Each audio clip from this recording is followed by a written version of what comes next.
గట్టిగా వాయిస్ పెంచాలి.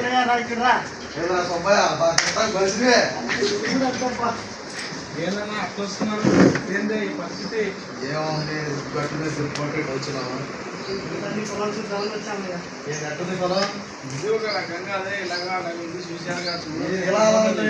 వారానికి నెలకి 3-4 సార్లు మందులు కొడుతున్నాం, అన్ని చేస్తున్నాం. అలా ఎలా ఉంటాయి ఇంకా కొడుతున్నారన్న వాటి వల్ల ఏం ఉపయోగం లేదు. ఏమో వాళ్ళు ఏదో చేస్తున్నారంట, అదేదో విచిత్రంగా ఉంది చేసేదానికి చూడడానికి. ఎవరంటారు వాళ్ళు?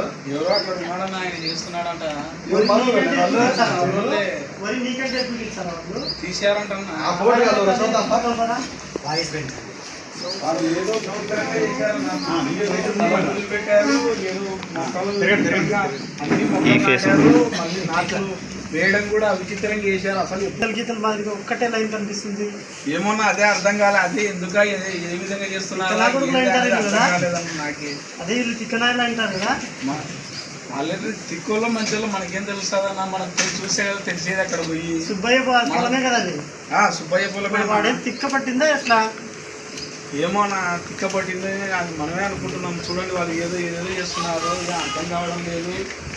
ఓ సుబ్బయ్య చేస్తున్నారు ఏదో. ఏందంతా ఇంత విచిత్రంగా వేసిన పంట, ఏం పరిస్థితి? ఏం లేదు.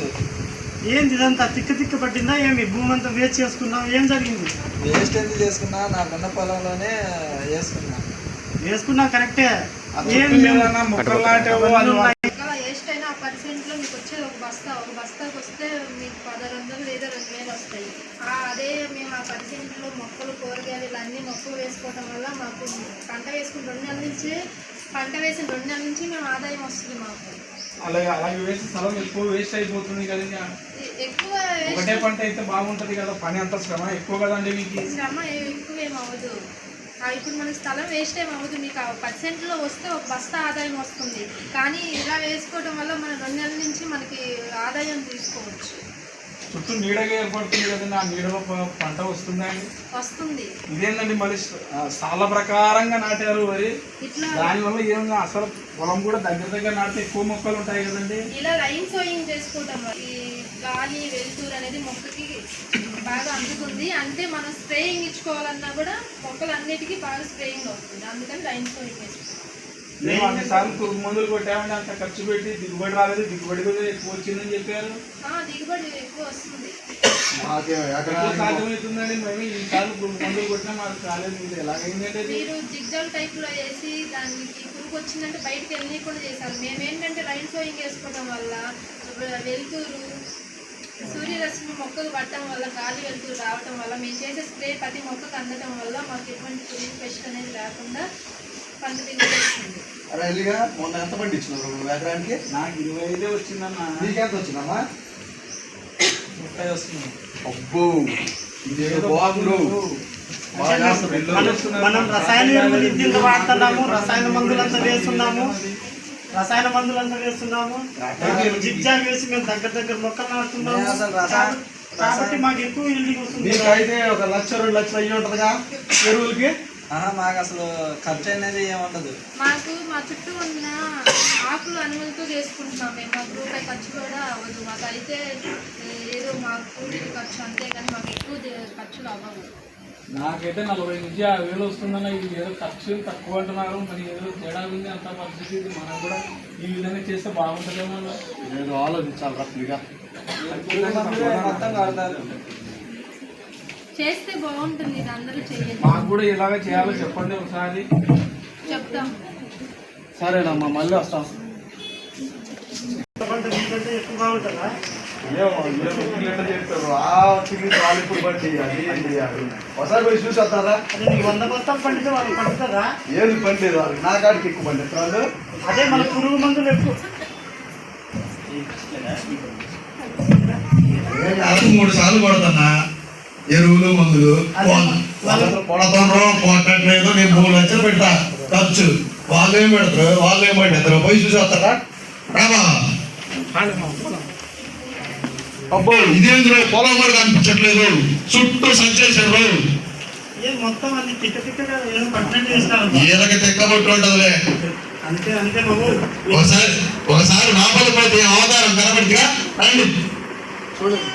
అబ్బో ఇదేంద్రో ఎలా ఉందో. నా సేను ఈ సేను ఒకేలాగా ఉంది. ఇలా గట్లు పెద్ద పెద్దగా వేశారు. అప్పుడే 1 ఎకరం పోయింది. ఇంకా 30 ఎకరంలో వీళ్ళు సంపాదించి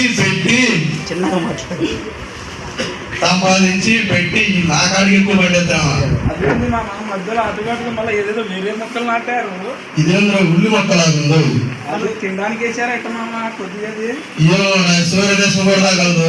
బంతి మొక్క పెట్టారు ఏదో తినేదా చౌలలో బంతి పూలు పెట్టుకుందాం అనుకుంటారులే అందరూ. అంతే అంతే అలాగే ఉందమ్మా. వీళ్ళు చేసేదంతా అన్ని తిక్క పనులు చేస్తున్నట్టున్నారు కదా. అంతే. మనం వేసే మందుల కంటే వీళ్ళు పంట పెద్దగా ఏమన్నా సార్ బంతి పూలు వేస్తే ఎందుకో అసలు మొక్కలే లేవు కదన్నా. ఎట్ట పంట ఎక్కువ వచ్చిందని అసలు అర్థం కావడం. ఒకసారి అడుగుదాం మాకు. సంధ్య ఏంది మా మీ పంట ఇలా ఉంది? ఏంటన్నా ఎట్లా వచ్చిండ్రు? చూసేకి వచ్చినమ్మా. మీ ఆయన లేడా? లేడన్నా పలికెళ్ళాడు. అవునా? ఏం నీళ్ళు కూడా తక్కువ వేసినట్టున్నారే? నీళ్ళు ఎక్కువ వేయాలి కదా. నీళ్ళు ఎందుకన్నా? పక్కన మొక్కకి మధ్యలో మేము ఆ పంటలు వేసుకున్నాం. దేనికి అనుకుంటున్నారు? నీళ్లు చక్కగా అవి పట్టుంచుకుంటాయి. ఏందో మొక్కకి మేము ఉల్లిని పెట్టుకున్నాం అనుకున్నారు. ఉల్లికి సూర్యదేశం తాగలమ్మా. అది ఎప్పుడు పెరిగింది? ఎందుకన్నా అది చక్కగా భూమిలో పెరుగుతూనే ఉండిద్ది. మొక్కకు మధ్యలో ఆ వేలుకు వచ్చే పుళ్ళు కానీ ఏదైనా పురుగు కానీ అటాక్ అవ్వకుండా ఆ ఉల్లి మొక్క వాసనకే ఆ పురుగు దరి చేరకుండా ఉంటాయి అన్న. మరి బంతి ఎందుకు పెట్టామనుకున్నారు? ఎందుకు పెట్టారమ్మా? బంతి ఎర్ర పంటగా పనికి వస్తుంది. అంటే మనకి మిత్ర పురుగుని ఆకర్షించడానికి, మరి అందులో ఉన్న శనగపచ్చి పురుగు ఆ మెయిన్ పంట మీదగా రాకుండా ఆ బంతి పూల మీదకి పోతుంది. మేము ఒక పంట వేస్తేనే లేదు, మీరు ఇన్ని పంటలు కనిపిస్తున్నాయి ఇక్కడ. వీటన్ని మీద ఆదాయం ఎప్పుడు వచ్చింది? ఒక పంటకే రావట్లేదు, ఇన్ని పంట మీద వచ్చింది. మేము పంటనేమి మొక్కనే తగ్గించవల్ల ఆ మొక్కలు అన్ని ఎకరానికి ఎంతైతే అవసరం అవుతుందో ఆ ఎకరానికి అవసరమైన మొక్కలు వేసుకుంటాము. వాటి మధ్య స్పేస్ ఉన్న కొంచెం స్పేస్ లోనే మిగతా మొక్కలు అనేది నాటుకుంటాము. వాటి వల్ల ఏంటంటే మనకి పురుగు ఆశించదు. ప్లస్ వాటికి ఆ బంతి పూలకి ఏంటంటే మనకి బెనిఫిషియల్ ఇన్సెక్ట్స్ అంటే ఆకర్షించే పురుగుల వల్ల రావడం వల్ల పరాపరాగ సంపర్కం అనేది బాగా జరుగుతుంది, ఫలదీకరణం జరుగుతుంది. ఎకరానికి 20 బస్తాలన్నా. మన ఊరికే అనవసరంగా అవన్నీ చేసి డబ్బులు పోగొట్టుకుంటాం. నేను ఇప్పుడు దాకా చుట్టూ జొన్న వేసారు. ఏం లేదు సంత జొన్న పశువుల మీదగా ఏం లేదు. పశువుల మేతకో లేకపోతే వాళ్ళు తినడానికి ఎందుకు వేసారు మీరు? జొన్న ఎందుకు వేసారు? సజ్జ జొన్న వేయడం వల్ల మన పంటకి రక్షణగా ఉంటుంది. మన పక్క పొలం రైతులు రసాయన ఎరువులు వాడటం వలన వాళ్ళు పిచికారీ చేసినప్పుడు మన పొలం వైపు రాకుండా ఇది అడ్డుగా నిలుస్తుంది. అంతేకాకుండా మన పశువుల వాడకానికి కూడా ఎంతో దోహదపడుతుంది. ఓహో, ఎట్లా? నేను ఎందుకు పొలం కనపడకూడదు, ఏమన్నా పొలానికి దిష్టి తగిలిద్దామో లేకపోతే వీళ్ళు ఎంత పండిస్తారో తెలియకూడదేమో అన్నట్టు అనుకుంటున్నారు. ఎంత ఉందా దీంట్లో? కాదన్నా, వీళ్ళు పురుగు మందులు కొడుతున్నారా లేదా ఏం చేస్తున్నారో మనం తెలుసుకుందామన్నా. పురుగు మందు 30 బస్తాలు వచ్చింది, 30 గంటలు అన్నప్పుడే అనుకున్నా పురుగు మందు గట్టిగా కొట్టుకుంటారు. అవునవును, కంపల్సరీ నాదైతే వీళ్ళు నెలకి ఎన్నిసార్లు కొడతారమ్మా మీరు? మేము నెలకు 2 సార్లు పురుగు మందులు వేయము, కానీ మేము రసాయన ఎరువుల ద్వారానే మా పంటను పండించుకుంటాం.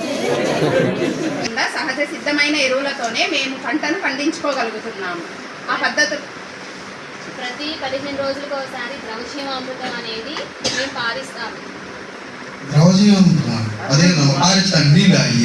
ద్రవజీవామృతం అంటే మనకి ఆవు పేడ, ఆవు మూత్రంతో కలిపి చేసేదాన్ని ద్రవజీవామృతం అంటారు. అది కూడా ఒక ఎరువు. అది ప్రకృతి పరంగా లభించే ఎరువు. రసాయనాలు అనేవి మనం వాడము. ఇన్ని పంటలు ఎలా పెరుగుతున్నాయమ్మా ఒకే పంటలో? ఎలా పెరుగుతుంది అంటే ఒక మొక్క ఎత్తుగా ఉంటుంది, ఒక మొక్క ఏమో కింద ఉంటుంది. అలాగా ఒకదానికొకటి సంబంధం లేదు. అలా దానికి కావాల్సిన ఒక చెట్టు ఏమో ఎత్తుగా ఉండటం వల్ల కొన్ని మొక్కలకి నీడ అవసరం. అలాగా వాటిని ఎంచుకొని ఏ మొక్క అయితే అవసరం అవుతుందో ఆ మొక్క పరంగా మేము వేసుకుంటాము. ఉల్లిగడ్డలు అనేవి భూమిలో పెరుగుతాయి. భూమిలో పెరిగాయి, భూమిలో పెరుగుతాయి. పైకి పెరిగే వాటిని పైకి పెరుగుతూ ఉంటాయి. వాటితో మనం వాటి వల్ల అధిక లాభం పొందొచ్చు. మరియు దానికి పెస్ట్ మేనేజ్మెంట్ కూడా మనకి యూజ్ అవుతుంది. కలుపు వలన ముఖ్యంగా ఏంటంటే మనకు కలుపు అనేది ఎక్కువ రాకుండా ఉంటుంది. ఉల్లిగడ్డలు మనం ఇంట్లో తీసుకెళ్దాం అనుకున్నారా? ఈ పొలం బాగా యూజ్ అవుతున్నాయి. ఈ ఉల్లిగడ్డ యూజ్ అవుతున్నాయి, బాగుంది. తినేదానికైనా అమ్మేదానికి కూడా ఉంటాయా? మన అవసరానికి మనం ఉంచుకొని మనం అవసరానికి మించి ఉంటే వాటిని అమ్ముకోవచ్చు. ఇదేదో బాగుంది మామ. అయితే మనం కూడా మా పంటలు కూడా చూద్దాము. నేను కూడా కూరగాయల పంట వేసాను మామ. ఆ కూరగాయల పంట దగ్గర వెళ్ళి మనం చూద్దాము. వచ్చే సంవత్సరం వస్తామమ్మా, మాకు కూడా ఎట్లా చేయాలో చెప్పమ్మా. అలాగేనండి. వీళ్ళు చెప్పేదంతా నేను నమ్మబుద్ధి కావట్లేదు. ఏదన్నా నా పొలంలో కూడా నేను కూరగాయలు పండిస్తున్నా కదా, మంచి కూరగాయలు దిగుబడి ఏమన్నా వచ్చేటంటే చూద్దామమ్మా. మనం కూడా వాడు ఏమిటో చెప్తున్నాడు, అంతా ఏదేదో పంటలు వేసాడంట. మనం కూడా కూరగాయల పంటలు వెళ్ళి చూద్దామమ్మా. ఏమో నిజమా పోతూ కండ్రా, నిన్న ఇంటి పక్కన యాంకమ్మ చూస్తుంది. వాళ్ళ అబ్బాయి కంట ₹1,00,000 పెట్టి కాలేజీలు చేపించినట్టు ఏం లేకపోతే ఎందుకు చేస్తారా? బాగానే సంపాదించిన వాళ్ళు అయితే మనకేం తెలియదు. డబ్బులు వచ్చినాయి కదా, డబ్బు వచ్చి ఉంటుంది. మీ అబ్బాయిని చదివించాలంటే మనం వాళ్ళ ఫాలో అవ్వాల్సిందే. అది ఈసారి డబ్బులు ఎక్కడ వస్తున్నాయి, రావడం లేదు కదా మనకి. ఆడికి వస్తుంది. మామ నేను ఈసారి టమోటాలు వేసాను మామ. ఒకసారి కూరగాయల పంటల్లో బాగా రేట్లు ఉన్నాయంటే అన్నిగా సాగు మొక్కలు తెచ్చి ఎకరా 25,000 మొక్కలు వేసేసాను మామ. మనం వెళ్ళి వాళ్ళు చూద్దాము. మనూళ్ళు ఈ చక్కన వేసారంట టమాటాలు, ఎర్ర కనబడుతున్నారు. ఓ రెడ్డి, ఏపా మనసు వస్తాను కనిపిస్తాను కదా ఏం మీకు? మీ పొలం దగ్గరకు వచ్చినా కదా. బాగున్నాను రెడ్డి.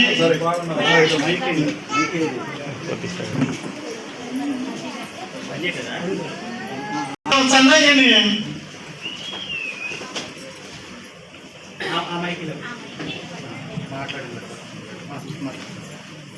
చెప్పండి అన్న.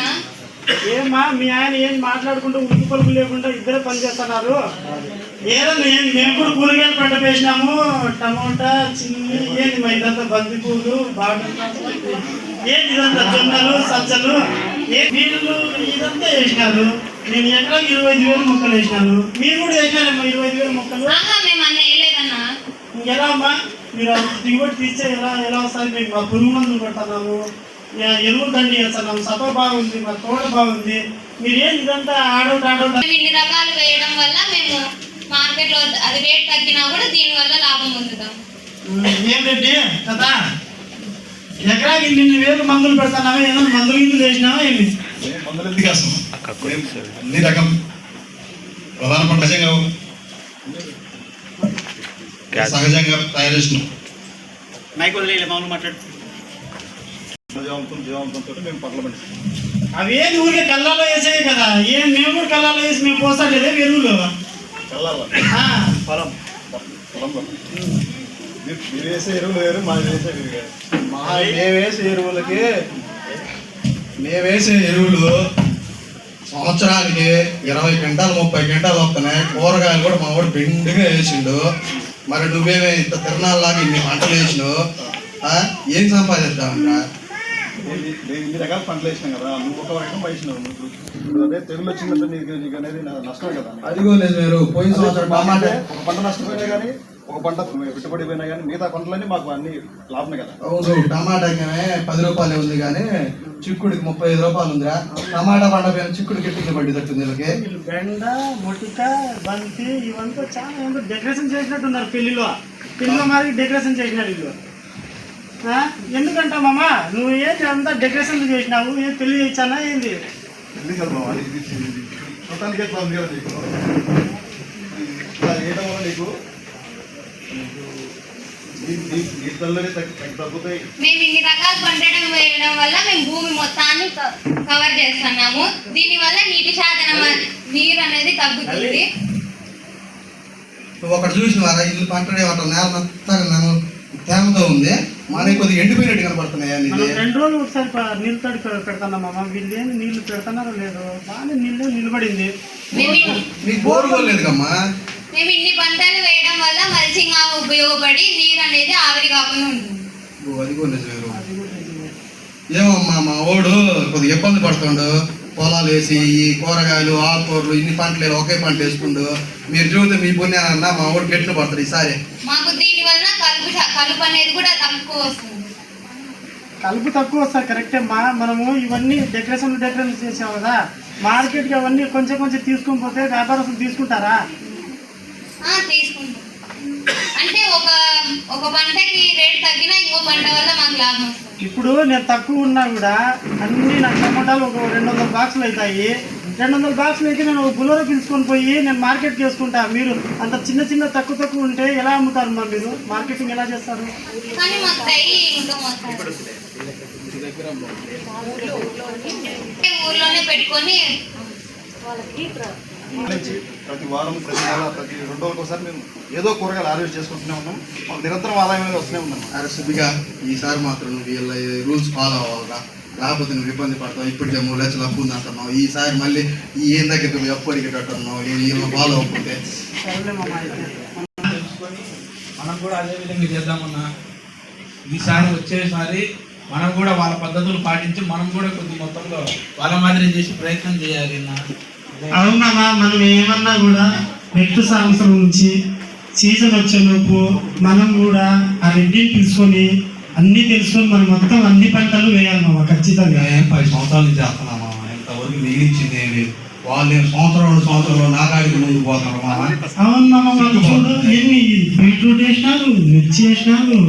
ఏంది వీళ్ళ కథ అంతా పిల్లలు డెకరేషన్ వీళ్ళైతే మనం చూడలేకపోతున్నాం. వీళ్ళది ఎవరో చాలా పెద్దగా ఉన్నట్టుంది. మనం చేస్తామే మామ ఇప్పటికి. ఈసారి మా ఆవిడ ఏమన్నా కానీ మావా, మేము వాళ్ళు చెప్పింది చేస్తాం మామ. ఏమో మామ, నేను కూడా అదే మా భార్యను అడిగి ఇంట్లో వాళ్ళని అడిగి నేను కూడా ఏదైనా మార్పు చేద్దాము అనుకుంటున్నా. రే చూసుకోరు పుల్లిగో, నీ కొడుకు తంతడు జాగ్రత్త, ఏది పడితే అదేసి. తప్పదు, మనకి పెట్టిన వచ్చే డబ్బులు పెట్టుబడికే సరిపోతున్నాయి. మనకు వచ్చింది ఏం లేదు ఖచ్చితంగా. కరెంట్ వచ్చి నీళ్ళు పెట్టాను పోవాలి. వస్తా. సరే మామ.